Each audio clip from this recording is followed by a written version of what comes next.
Ever felt like you're just drowning in information? You've got articles, reports, maybe a dozen tabs open, all trying to explain that one really complex business topic you need to get your head around, like right now. Well, you've landed in the right place. Welcome to the Deep Dive. Today, we're cutting through all that noise. We're going deep on something truly fundamental to, well, any business really, big or small. The nuts and bolts of building a great sales team. And look, this isn't just about, moving product or hitting quotas. It's about building the actual engine, the thing that drives revenue, keeps the lights on, fuels innovation, basically drives the whole business forward. Exactly. And our guide for this deep dive, it's this incredibly comprehensive blueprint, seriously detailed stuff for anyone looking to understand, build, or scale a sales organization. It's packed with really practical, actionable wisdom, goes way beyond your typical sales manual. Yeah, it really does.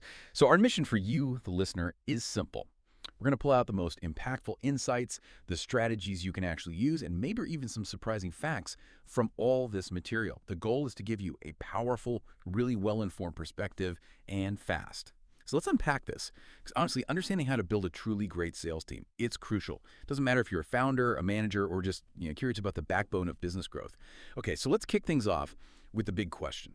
Why? I mean, beyond just closing deals, why do great sales teams really matter? It seems obvious, but this blueprint we're diving into, it pushes way beyond that basic idea.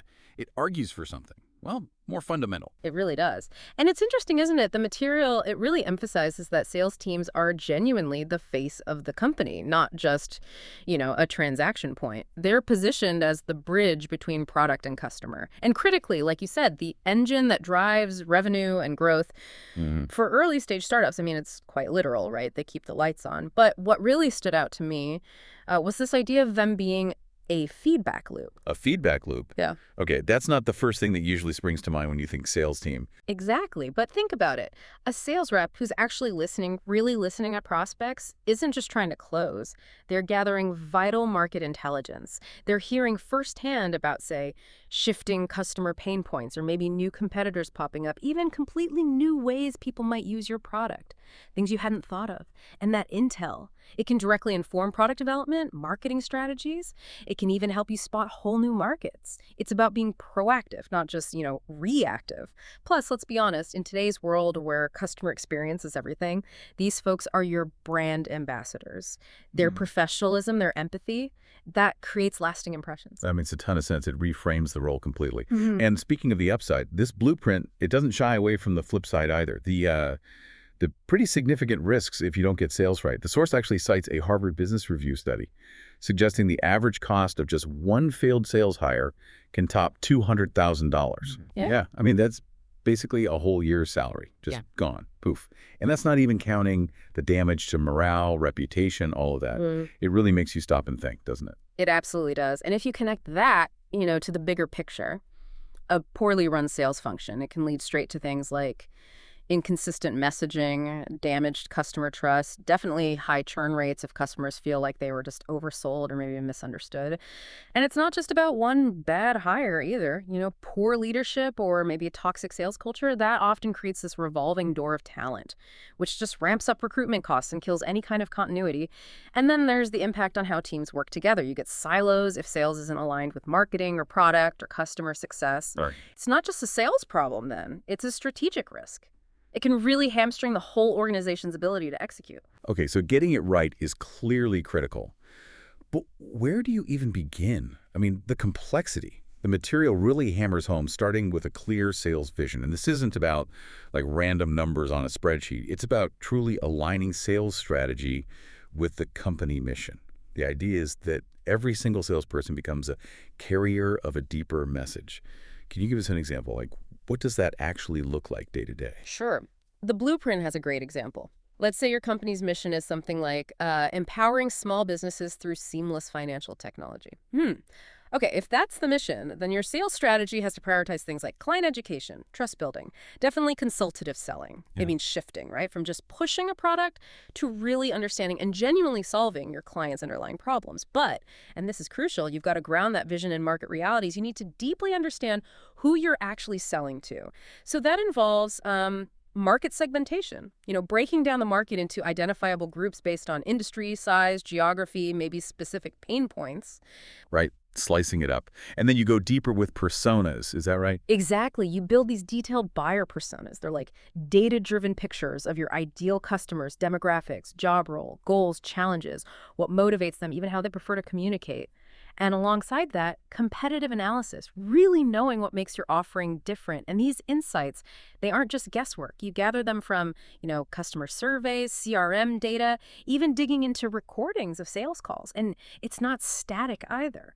This understanding has to evolve as the market changes. Got it. So mission and market understanding are locked in.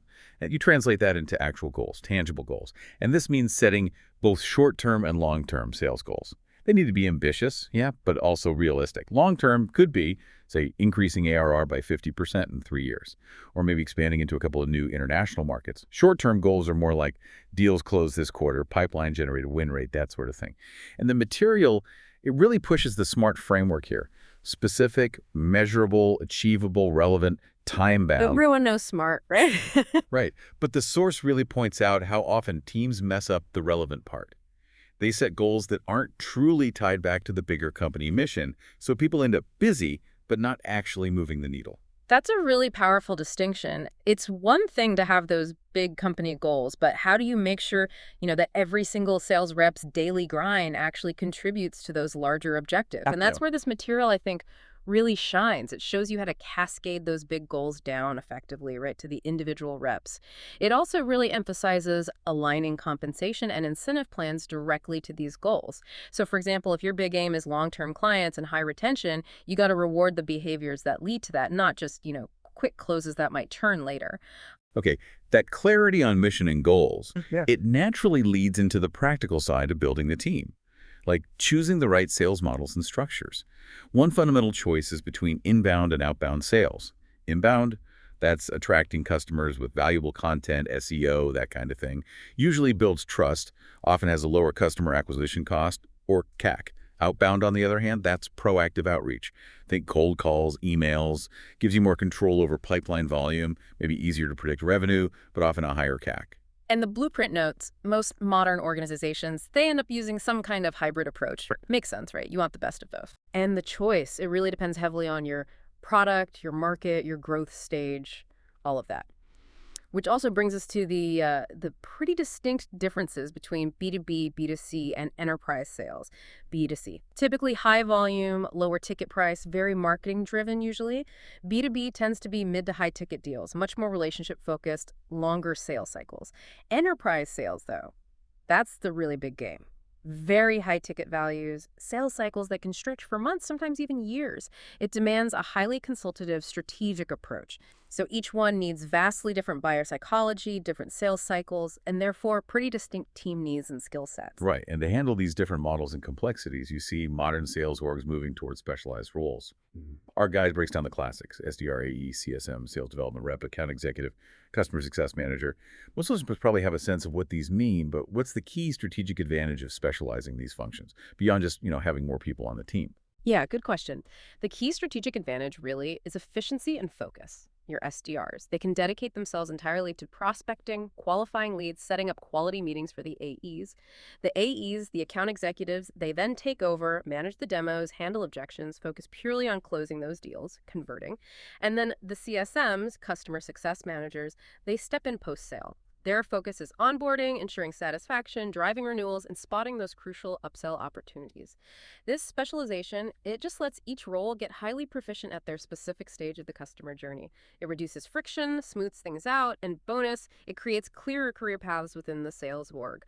But like we said, it's not one size fits all. The blueprint actually provides a kind of roadmap for choosing the right structure for your stage, from maybe just the founder doing sales early on, all the way up to complex matrix structures for big enterprise or global sales teams. Okay, so you've got your vision nailed down, your structure mapped out. Now, how do you find the right people to fill those roles? This leads us to what the source calls the ideal salesperson profile, or ISP. And this isn't just about what's on a resume, is it? It lists these kind of universal traits of top performers: resilience, empathy, curiosity, coachability, a whole list. But it's not just about finding someone with these traits. The source actually talks about how to test for them, beyond just asking, so are you resilient? in an interview. Yeah, this is such a critical point. The material highlights its really powerful distinction: skill versus will. Skill, that's your experience, your demonstrated ability, maybe product knowledge, negotiation tactics, things you can learn. Will, that encompasses attitude, motivation, potential, that hunger to succeed, a growth mindset. And the blueprint actually suggests leaning more heavily on will for, say, junior roles or maybe when candidates are a bit untested. Because as they put it, skills can be taught, but will is often intrinsic. They even propose a hiring matrix. High will, high skill is obviously ideal, but low skill, high will, that represents coachable potential, someone you can invest in. It's fascinating. So, okay, for a fast-growing startup, is there a point where will alone just isn't enough?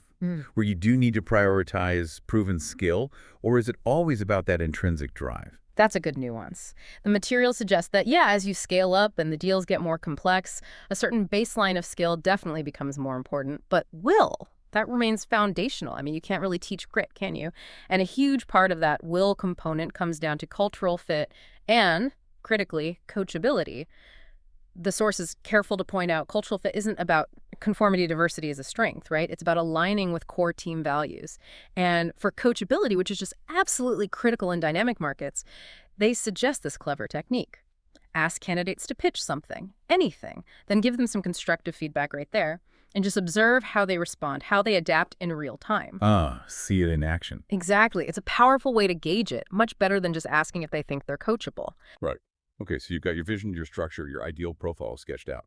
Now comes the real challenge, actually finding and then nurturing that talent. So we're moving into the really crucial processes: hiring, onboarding, training, coaching. First up, building a hiring process that can actually scale. And this starts right at the beginning with compelling job descriptions. The source says these aren't just generic lists. They need to clearly communicate the role, the expectations, the impact the person can have, and crucially, what success looks like at 3 months, 6 months, 12 months. And critically important to this, they should share salary ranges and potential growth paths, something too many companies still shy away from, frankly. Absolutely. Transparency helps everyone. So once you've got that compelling JD, you need to get it in front of the right eyeballs, right? This means thinking strategically about your sourcing channels. This blueprint, it highlights referrals as often being the most reliable and cost-effective method. It even recommends setting up formal programs with incentives. LinkedIn, obviously, is another gold mine, especially if you do personalized outreach. And for really specialized roles, or maybe when you need to hire fast, recruiters can be invaluable. The key, as the material stresses again and again, is having a multi-threaded strategy. You need multiple lines in the water to continuously attract top talent. Okay, then comes the art and science bit: screening and structured interviews. This isn't about just having a chat. It's about creating a consistent framework, defining the core competencies you're looking for, and using scorecards to try and minimize bias. Behavioral questions are key here, like, tell me about a time you missed quota. What did you learn? But what about role-specific tasks? How does the source suggest using those effectively? Yeah, this is where you move beyond just talking about selling to seeing if they can actually do it. Role-playing, objection handling drills, case scenarios, these are crucial for assessing how someone performs under a bit of pressure. You're simulating maybe a cold call or a demo or a negotiation. You evaluate their structure, their tone, how adaptable they are, their empathy, all in real time. For more senior roles, case scenarios can go even deeper. They reveal thinking, creativity, business acumen when faced with a more complex challenge. It really helps you look past the charm, past the buzzwords, to spot true talent, someone who can actually do the job, not just talk a good game about it. That's a great point, seeing them in action. And beside those simulations, you mentioned behavioral questions. They're key for revealing what our blueprint calls the sales DNA. These dig into past behavior using the STAR method: situation, task, action, result. So for resilience, like you said, tell me about losing a big deal. What happened? What did you do next? You're really looking for ownership, self-reflection, and how they answer. And this connects to another crucial aspect. How do you actually assess those softer but vital traits? Things like grit, empathy, coachability, they're often intrinsic, hard to teach. Well, the source advises asking specific behavioral questions again. For grit, maybe, tell me about a time you overcame a major obstacle to hit your target. For empathy, can you describe uncovering a client's hidden needs, something not immediately obvious? And for coachability, like we touched on, actually giving feedback during an exercise and seeing how they take it, that's incredibly revealing. These critical, sometimes overlooked traits, when you find them together, they're really strong predictors of future success. Okay, so you've made the hire. Great. But you can't just, throw them in the deep end and hope they swim. onboarding is absolutely critical for setting them up for success. The source provides this brilliant blueprint, actually a first 30, 60, 90 days roadmap. The first 30 days, all about learning and observing, company culture, product deep dive, tools, missions, lots of shadowing experienced reps. In the next 30 days, it shifts to practice and engagement. Supervised calls with prospects, maybe mock calls, getting lots of feedback. Exactly. And then the final 30 days of that initial ramp, that's about execution and ownership, taking full responsibility, meeting activity benchmarks, maybe closing some smaller deals. The overall goal is getting them ready for a full quota. But what's really crucial here is that onboarding isn't just like HR orientation. It's about systematically teaching the product, the pitch, and the process so they achieve mastery. This means understanding not just features, but how the product solves specific problems for specific customers. It means teaching the pitch not as a rigid script, but as a flexible, personalized conversation framework. And it means really ingraining the sales stages, qualification frameworks like BANT or MEDIC and the CRM workflows, making it muscle memory. And beyond just the structured learning, the human element really matters, doesn't it? This blueprint champions things like shadowing, mentoring, and even certifications. Shadowing lets new hires learn by watching top performers in action. Mentoring gives them a safe space for support, context, asking those stupid questions, and certifications. They help ensure the learning is actually sticking, provide clear milestones, signal readiness. You can even gamify them, make it more engaging. Definitely. Which leads us nicely into sales training that actually sticks. The material really emphasizes this cannot be a one-and-done event. Forget the annual kickoff training. It needs to be a continuous learning program, something that's relevant, repetitive, reinforced, adaptable, and hopefully engaging. It differentiates between that foundational training in the first 30, 90 days and then ongoing enablement. That might be delivered weekly or monthly, and it needs to be responsive to what's happening now, like a new product feature launch or maybe a shift in the market you need to address. Right. And building on that continuous learning idea, it's significantly supported by having solid sales playbooks and objection handling guides.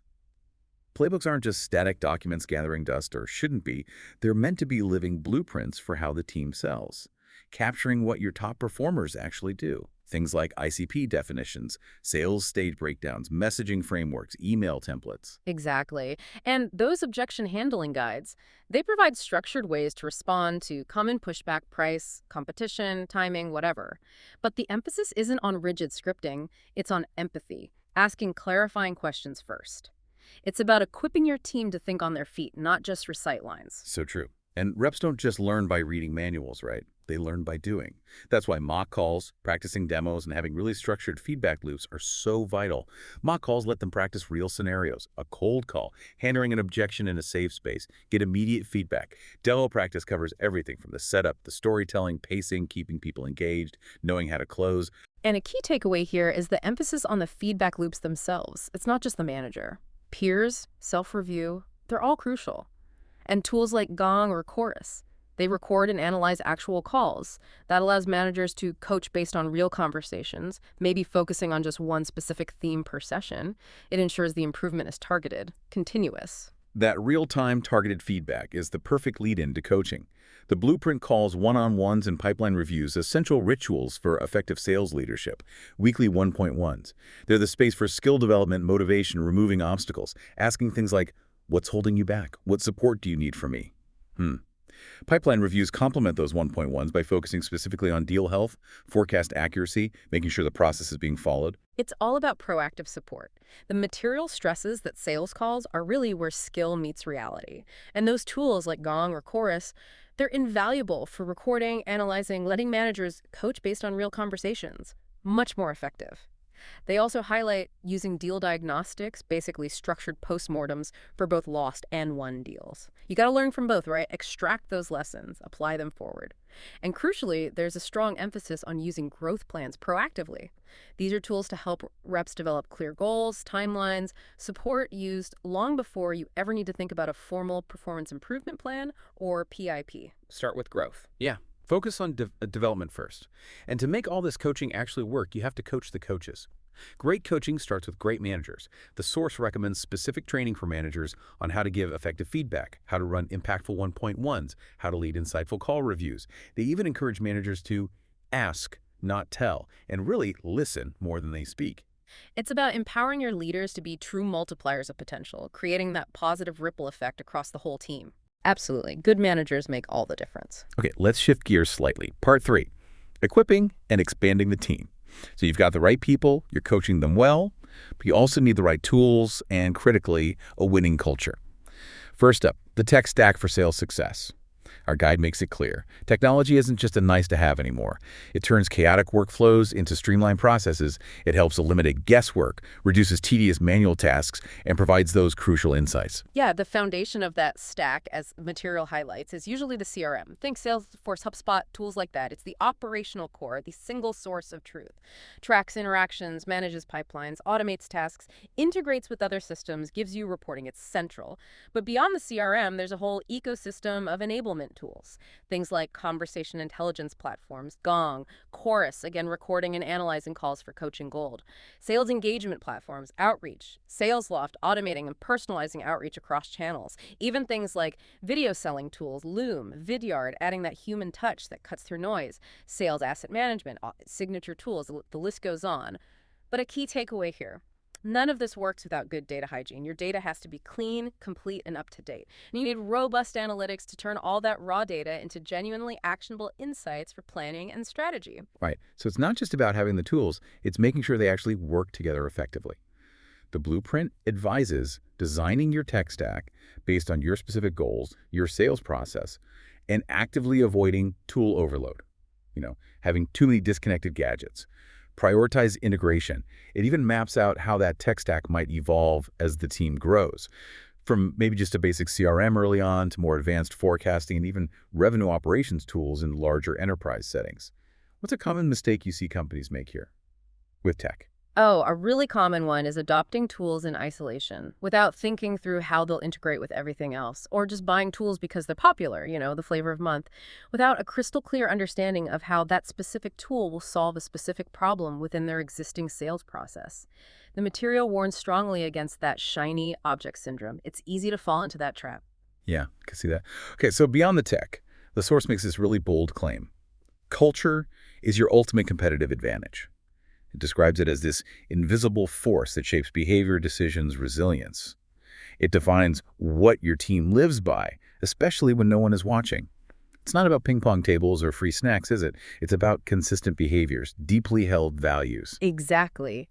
And what's crucial here is actively fostering a high-performance mindset. This is rooted in a growth mindset, the core belief that talent isn't fixed, it's a starting point, and that feedback is actually a gift, not criticism. It also involves fostering personal accountability. Reps need to own their outcomes, asking themselves, okay, what can I control here? What can I improve? And connecting deeply to the purpose and mission, transforming daily tasks so they feel like they're carrying a deeper message. The guide even suggests that in tough markets, this mindset shift allows reps to successfully reposition your product as a need-to-have, not just a nice-to-have. That's powerful. That sense of purpose, it's also reinforced by recognition, rituals, and even healthy competition. The material really emphasizes consistent, meaningful recognition. Everything from peer-to-peer shout-outs on Slack to manager praise, public celebrations, maybe personalized incentives. It's all vital. Rituals, too, like Monday kickoffs to set the tone, or ringing a deal bell for wins.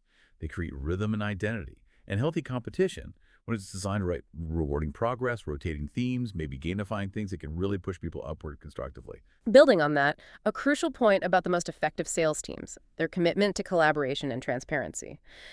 The best teams are not cutthroat internally. They actively work to break down silos between sales, marketing, product, customer success, maybe through cross-functional meetings, shared KPIs. They foster knowledge sharing, doing deal debriefs, contributing wins to the playbook, radical transparency like open dashboards, honest leadership updates, even postmortems on lost deals. That builds immense trust. And all of this relies on creating psychological safety, that underlying belief that you won't be punished or humiliated for speaking up, admitting mistakes, or taking a calculated risk. And sustaining and scaling that kind of culture, it's not easy. The source recommends actively documenting your values, hiring for culture-add people who bring diverse perspectives that align with values, rather than just hiring for comfort or conformity. Leading by example is huge, modeling vulnerability, celebrating learning from mistakes, and actually using culture metrics like engagement scores, retention rates, peer recognition data. It's an ongoing, very intentional effort, not just a one-time poster campaign. So true. Culture takes constant gardening. Yeah. Okay, so as your sales organization grows, you also need to think about scaling and evolving the org itself. A key part of this is promoting from within. This offers real strategic advantages, right?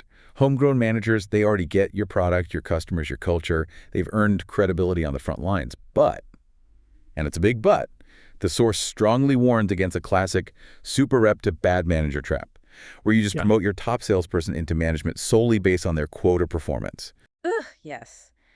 This is such a common and often disastrous pitfall. Selling and managing are fundamentally different jobs. Requires different skills, different mindsets. The material advises looking beyond just high deal volume when identifying future managers. Look for traits like peer leadership, emotional intelligence, integrity, coachability. Notice that high EQ often matters more here than just raw sales prowess. Watch for those natural coaches on the team, the ones already helping others ramp up faster. And to avoid that super rep trap, it's critical to understand that new managers need specific training. Training in core skills like coaching, operations, recruiting, motivation, it's a whole new career. The blueprint also suggests offering alternative career paths for influence without management. Things like a principal AE role, or maybe moving into sales enablement. That way you can retain your top individual contributors who maybe aren't cut out for or don't want people management. Good point. Keep talent happy. So beyond promotions, scaling often means expansion and specialization. Moving from maybe a generalist model early on to a more strategically segmented structure for efficiency. This involves things like territory planning. Defining each rep's operating space could be by geography, specific named accounts, industry vertical, customer segment. The goal is to ensure fair opportunity distribution, maximize your market coverage, and improve forecast accuracy. Indeed. And it also often involves establishing vertical and segment-based teams. So specializing by customer size, SMB, mid-market, enterprise, or maybe by industry, like healthcare, education, finance. This allows for much more tailored messaging, deeper expertise within the team, and processes that really align with the specific needs of those customer groups. And for really ambitious growth, there's global or multilingual sales expansion. This means setting up regional teams, hiring multilingual reps, providing cultural readiness training, carefully planning around time zones and logistics. The source suggests key indicators for readiness here include significant inbound demand from a region and having a pretty mature domestic sales process first. You don't want to expand prematurely and stretch yourself too thin. Makes sense. Get your house in order first. Finally, every sales team inevitably faces crisis, change, and resilience. Markets tank, products pivot unexpectedly, leadership changes, economic downturns hit. It happens. The most successful sales orgs aren't the ones that magically avoid crisis. They're the ones that are resilient through it. This means knowing how to sell in tough markets by focusing relentlessly on the customer's immediate pain, maybe cost reduction, risk mitigation, solving truly urgent problems, and doubling down on qualification to make sure you're chasing real funded opportunities, not just hope. And this is where empathy becomes like a critical business imperative, not just a soft skill.